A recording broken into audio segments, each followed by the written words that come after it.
Hello मेरे प्यारे दोस्तों, कैसे हैं आप सभी। स्वागत है आप सभी का आपके गुरुजी चैनल एसपीजा चैनल पे। मेरे प्यारे दोस्तों, हम लोगों ने साइंस के बारे में, जिसमें कि पाठ 11 तक में बहुत ही अच्छी तरीके से पीछे की क्लास में आप लोग को मैंने साइंस यानी कि अम्ल, क्षार और लवण पढ़ रहे थे, जिसमें कि हमने पाठ 11 कर लिया था। और उसमें मेरे प्यारे दोस्तों पार्ट 11 में हमने आप लोग को समझाया था जो रासायनिक सूत्र और रासायनिक नाम, और कुछ बच गए थे रासायनिक, जिसके मैं आप लोग को आज रासायनिक सूत्र बताऊँगा। तो जो कि मेरे प्यारे बच्चों आप लोगों के लिए बहुत ही ज़्यादा इंपॉर्टेंट है। यह क्लास 10th के अंदर बहुत बार पूछा गया है, उसी को मैंने यहाँ पे आप लोगों के लिए लेके आया हूँ, जो बार बार पूछे जाते हैं, आप लोग के एग्जाम में देखने को मिलेंगे।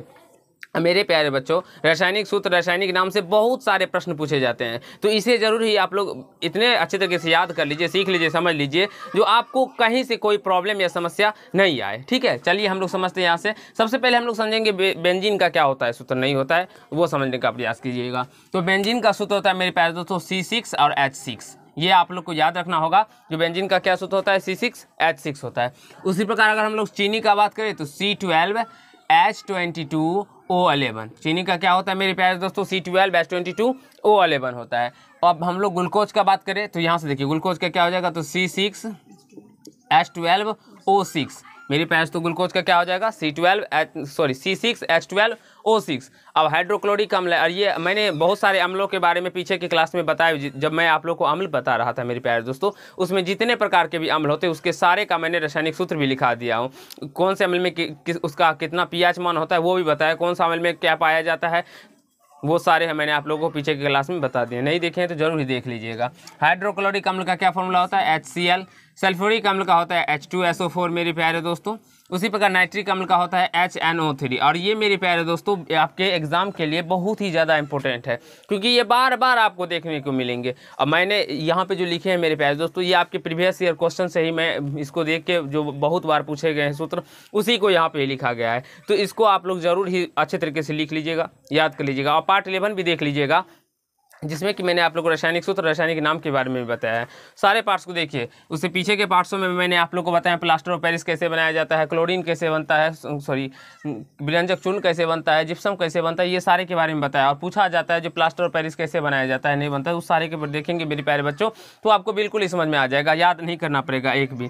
अब हम लोग देखिए, एक होता है एल्केन, दूसरा होता है एल्कीन और तीसरा होता है एल्काइन। एल्केन, एल्कीन, एल्काइन, तो याद रखने के लिए आपको ऐसे याद रखिएगा, CnH2n+2, CnH2n+2। एल्केन का क्या हो जाएगा, CnH2n+2। और एल्कीन तो CnH2n। मेरे प्यारे दोस्तों दो घट जाना है, क्या करना है, तो दो घट जाना है। और उसके बाद एल्काइन का कहे तो CnH2n-2। इसमें से भी दो, देखिए यहाँ से प्लस में दो था, दो घट गया, फिर यहाँ से दो घटा तो माइनस में 2 आ गया। तो यहाँ से एल्केन, एल्कीन, एल्काइन। अब बहुत बार पूछा गया है, एल्केन का सूत्र बताइए, एल्कीन का सूत्र बताइए, एल्काइन का बताइए। तो आप लोग को तीनों ध्यान पड़ेगा, एल्केन, एल्कीन, एल्काइन। एल्केन का CnH2n+2, एल्कीन CnH2n और एल्काइन CnH2n-2। तो इस प्रकार अगर याद रखते हैं मेरे प्यारे बच्चों, तो आपको कोई दिक्कत या समस्या या तकलीफ नहीं होगा। हमारे सारे ऑफलाइन के बच्चे को याद हो चुका है, आप लोग भी याद कर लीजिए, तो भी आपको भी अच्छा लगेगा। मीथेन का क्या होता है मेरे प्यारे बच्चों, मीथेन का होता है CH4। क्या होता है, CH4 होता है। यहाँ से ध्यान में रखिएगा, ठीक है। अब इथेन है, तो इथेन का क्या हो जाएगा, C2H6। मेरे प्यारे दोस्तों इथेन का क्या हो जाएगा, C2H6। अब हम लोग जानते हैं प्रोपेन। प्रोपेन का क्या होता है, C3H8। मेरे प्यारे दोस्तों प्रोपेन का क्या हो जाएगा, C3H8। ये सबको बार बार आप लोग जब रिवाइज कीजिएगा, ध्यान रखिएगा, तब आपको भी समझ में आ जाएगा। फिर ब्यूटेन का क्या हो जाएगा,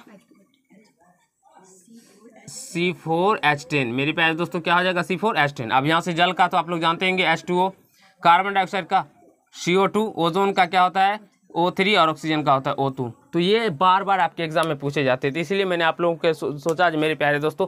अब बहुत सारे बच्चे का कमेंट भी आ रहा था, सर रासायनिक सूत्र, रासायनिक नाम पे एक वीडियो बनाइए, जो कि हम लोग को बहुत अच्छी तरीके से समझ में आए। तो आप लोग देख सकते हैं, आपके लिए बन चुका है मेरे प्यारे दोस्तों। 11 और 12 को देखना नहीं भूलिएगा। और ये आज मेरा जो है मेरे प्यारे बच्चों एसिड, बेस एंड साल्ट जो था वो खत्म हो चुका है चैप्टर। नेक्स्ट चैप्टर हम लोग शुरू करने वाले हैं धातु के बारे में, यानी कि जो चैप्टर 3 में है उसको समझेंगे और सीखने का, समझने का प्रयास करेंगे। आशा है आप सभी को बहुत अच्छा लगा होगा और समझने में भी कहीं से कोई दिक्कत या समस्या नहीं आया होगा मेरे प्यारे दोस्तों।